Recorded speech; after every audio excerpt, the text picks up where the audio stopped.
السلام علیکم۔ آج کے ویڈیو میں ہم آپ کو بتائیں گے کہ یزید کا خاندان کہاں سے شروع ہوا اور اس کا رشتہ حضرت عثمان سے کیا تھا، اور یزید کی موت کیسے ہوئی اور اس کی قبر کہاں ہے، اس کی لاش کو قبر سے نکال کر کس نے جلایا۔ آج ہم یہی جاننے والے ہیں، حوالوں کے ساتھ اور اتہاس کی کچھ کتابوں کے ساتھ۔ یہ سب جاننے سے پہلے ہمیں کافی پیچھے جانا ہوگا، اس وقت جب قریش کے دو سگے بھائی ہاشم اور عبد شمس ایک ہی گھر میں پیدا ہوئے تھے۔ ان دونوں بھائیوں سے ہی نکلتے ہیں دو قبیلے، بنو ہاشم اور بنو امیہ۔ بنو ہاشم وہ قبیلہ ہے جہاں سے نبی صلی اللہ علیہ وسلم پیدا ہوئے، اور بنو امیہ جہاں سے یزید پیدا ہوا۔ شروع میں سب ٹھیک تھا، لیکن جب مکہ کے لوگوں نے ہاشم کو عزت دینا شروع کری، حج کی ذمہ داری، کھانے پینے کا انتظام سب ہاشم کے حوالے ہو گیا، تو عبد شمس کے دل میں جلن پیدا ہو گئی۔ پھر یہیں سے شروع ہوتا ہے وہ جلن، وہ دشمنی۔ یہ وہ دشمنی تھی جو قریش کے دو سگے بھائیوں سے شروع ہوئی تھی، اور اس کا انجام پہنچتا ہے کربلا کے میدان میں۔ عبد شمس کے بعد اس کا بیٹا امیہ اپنے چچا ہاشم کے مقام اور عزت کا مقابلہ کرنا چاہتا تھا، لیکن ناکام رہا۔ برابری کی کوشش ناکام ہونے پر امیہ کو مکہ سے شام کی طرف ضلع وطن کر دیا۔ وہاں پہ وہ اور اس کی اولاد تجارت میں لگے رہے، لیکن یہاں ایک بات سمجھ لیے، امیہ ابن عبد شمس کی نسل اور اصلیت کو لے کے اتہاس کاروں میں مت بھید رہا ہے۔ کچھ سنی مسلم لکھتے ہیں وہ عبد شمس کا سگا بیٹا تھا، لیکن شیعہ کی روایتوں میں آتا ہے امیہ ایک رومی غلام تھا جسے عبد شمس نے خرید کے آزاد کیا تھا اور پھر بیٹا بنا لیا تھا۔ اب اس کے اگلے نسل کی بات کرتے ہیں۔ امیہ کے دو بیٹے تھے، ابو العاص اور حرب۔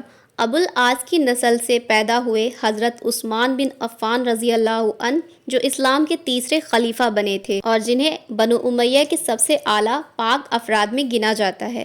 ابو العاص کی اولاد سے ہی آگے جا کے مروان بن حکم پیدا ہوئے، جس کی نسل سے بنی مروانی شاخ۔ بنو امیہ کی سب سے طاقتور حکومت رہی، لیکن یزید کا تعلق بنو امیہ کی سفیانی شاخ سے تھا، یعنی یزید کو حضرت عثمان کا دور کا رشتہ دار کہہ سکتے ہیں، لیکن سیدھا تعلق نہیں تھا۔ اب بات کرتے ہیں اس شاخ کی جس سے یزید کا شجرہ شروع ہوتا ہے۔ یہ چلتا ہے حرب بن امیہ سے، یعنی امیہ کا دوسرا بیٹا حرب۔ حرب وہ شخص تھا جسے نبی صلی اللہ علیہ وسلم کے دادا حضرت عبد المطلب کا سب سے بڑا دشمن کہا گیا ہے۔ اس نے عبد المطلب کو قتل کرنے کی بھی کوشش کی تھی۔ حرب بن امیہ کا بیٹا تھا ابو سفیان، اور اس کی بیٹی تھی ام جمیل عروہ بنت حرب۔ حرب ابو سفیان نے اسلام قبول تو کیا، مگر شروعات میں وہی تھے جو کافروں کی فوج کو لاتے تھے، بدر، احد، خندق، ہر جنگہ۔ اور ام جمیل وہ عورت جو نبی صلی اللہ علیہ وسلم کے راستے میں کانٹے بچھایا کرتی تھی۔ اس کی شادی ہوئی تھی ابو لہب سے، جو نبی صلی اللہ علیہ وسلم کے سگے چچا تھے، مگر سب سے بڑے دشمن۔ حرب بن امیہ کا بیٹا تھا ابو سفیان، جو شروع سے ہی نبی صلی اللہ علیہ وسلم کے سب سے بڑے دشمنوں میں سے ایک تھے، اور ابو سفیان سے ہی آگے جا کے یزید پیدا ہوا۔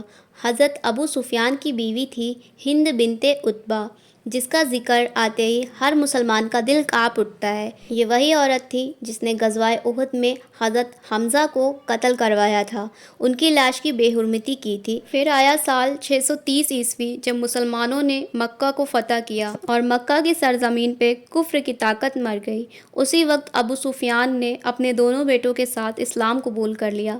دلوں کے حال تو اللہ جانتے ہیں، لیکن نبی صلی اللہ علیہ وسلم نے انہیں معاف کر دیا اور ان کو یمن اور طیف کے علاقے میں بڑے عہدے بھی دیے، اور حضرت ابو بکر کے دور میں ابو سفیان کو نجران کا گورنر بنایا گیا۔ اب بات کرتے ہیں ابو سفیان کی اولاد کی۔ ان کی 3 اولاد تھی۔ ام حبیبہ رضی اللہ عنہا، جنہیں ام المومنین کا درجہ بھی ملا کیونکہ ان کی شادی نبی صلی اللہ علیہ وسلم سے ہوئی تھی، اور یزید بن ابو سفیان، جو اسلام لانے کے بعد شام کے لیے روانہ کی گئی فوج کے کمانڈر بنے اور حضرت عمر کے دور میں گورنر شام رہے، اور معاویہ بن ابو سفیان، جو آگے چل کے اسلام کے پہلے بادشاہ بنے۔ جب یزید ابن سفیان کی وفات ہوئی تو حضرت عمر نے ان کے بھائی حضرت معاویہ کو شام کا گورنر بنا دیا۔ حضرت معاویہ دھیرے دھیرے شام کے طاقتور لیڈر بن گئے۔ انہوں نے وہاں بڑی فوجیں جمع کی۔ پھر آیا سال 656 عیسوی، جب اسلام کے تیسرے خلیفہ کو شہید کر دیا گیا۔ حضرت معاویہ اس ٹائم بہت طاقتور تھے، وہ حضرت عثمان کے رشتہ دار بھی تھے، اس لیے انہوں نے اعلان کیا جب تک عثمان کے قاتلوں کو سزا نہیں ملے گی میں کسی خلیفہ سے بیعت نہیں کروں گا۔ انہوں نے صاف انکار کر دیا کہ وہ حضرت علی کی بیعت نہیں کریں گے، اور یہی وجہ بنی پہلی سول وار کی۔ مسلمانوں کی سلطنت دو حصوں میں بٹ گئی، ایک طرف حضرت معاویہ کا علاقہ، دوسری طرف حضرت علی کا علاقہ۔ یہ جنگ سالوں تک چلی، پھر 661 میں حضرت علی کی شہادت کے بعد ان کے بیٹے امام حسن کو خلیفہ بنا دیا گیا، لیکن کچھ ٹائم میں امام حسن نے جنگ کو روکنے کے لیے حضرت معاویہ سے صلح کر لی۔ اس کے بعد امام حسن نے خلافت چھوڑ دی اور حکومت حضرت معاویہ کو دے دی۔ اب بات کرتے ہیں اس عورت کی جس سے یزید پیدا ہوا، یعنی یزید ابن معاویہ۔ یزید کی ماں کا نام میسون بنت بادل تھا۔ حضرت معاویہ نے ان سے شادی کی اس لیے تاکہ شام اور عرب کے قبیلے بنو کلب سے سیاسی رشتہ مضبوط ہو سکے۔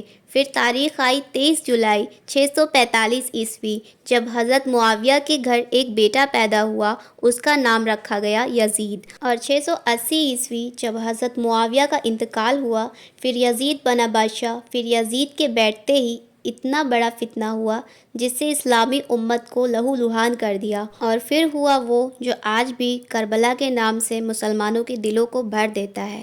یزید نے بیعت کے لیے نبی صلی اللہ علیہ وسلم کے نواسے امام حسین پہ زور ڈالا، لیکن امام حسین نے انکار کر دیا کہ وہ ظالم کے ہاتھ پہ کبھی بیعت نہیں کریں گے۔ اور پھر 10 محرم 61 ہجری یعنی 680 کربلا کے میدان میں 72 بے گناہ جانیں پانی کے ایک ایک قطرے کے بنا قربان کر دی گئیں۔ ان میں تھے خود امام حسین، ان کے بیٹے، بھائی، بھتیجے، یہاں تک کہ 6 مہینے کے بیٹے علی اصغر بھی، اور عورتوں کو قید کر کے شام کے بازاروں میں گھسیٹا گیا۔